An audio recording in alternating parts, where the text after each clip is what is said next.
Berapa banyak orang yang sakit, ada seorang wanita yang datang dari Jerman divonis oleh dokter kanker payudara. Semoga Allah selamatkan ibu-ibu dari situ.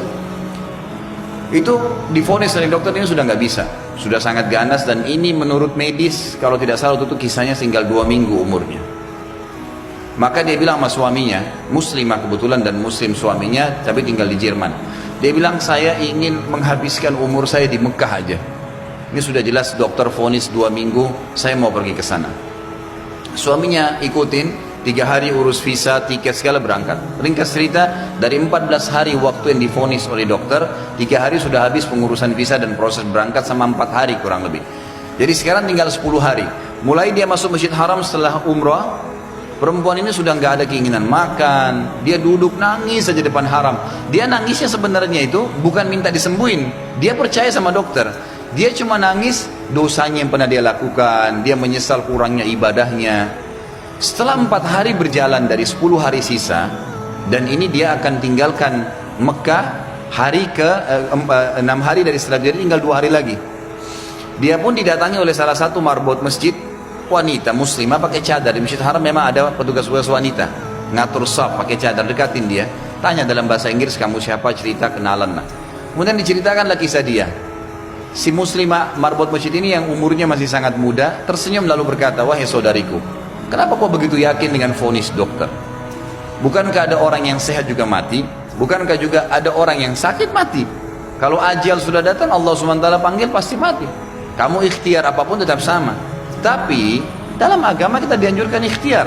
Coba di sini di Masjid Haram, selain doa yang kamu lakukan, kamu bisa minta disembuhkan.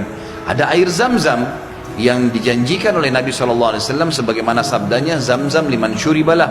Zam-Zam sesuai dengan niat orang yang meminumnya. Kenapa kau tidak coba minum Zam-Zam itu, berdoa sama Allah? Kata perempuan ini, saya seperti baru dapat air segar yang sudah dari dalam keadaan saya luar biasa hausnya, bingungnya, nggak tahu harus ambil langkah apa. Dia bilang, baiklah kalau gitu. Dia bilang mulai semenjak itu dia minta sama suaminya ditunda beberapa hari pemberangkatan sampai hari ke-13 lah dari 14 hari itu. Dia bilang tiap hari saya cuma minum Zam-Zam, nggak makan, nggak minum yang lain. Tiap hari sambil berdoa kepada Allah Subhanahu Wa Taala. Pasrah udah, apa yang terjadi sudah berdoa sama Allah. Hari ke-13 dari 14 hari itu dia pulang ke Jerman. Dari bandara langsung ke tempat dokter, telepon dokternya sudah siapin ruangan ICU, mau dicek segala macam dan seterusnya. Begitu tiba di sana, dicek, difoto, dokternya kaget. Hilang semua, kanker itu hilang total, nggak ada sama sekali. Lalu kemudian dokternya didudukin dia sama suaminya, dia tanya, Anda ini selama 2 minggu kemana saja? Orang ini Nasrani, Katolik dokternya. Dan kebetulan dokter ini sudah lama mau masuk Islam. Hikmah-hikmah yang luar biasa terjadi.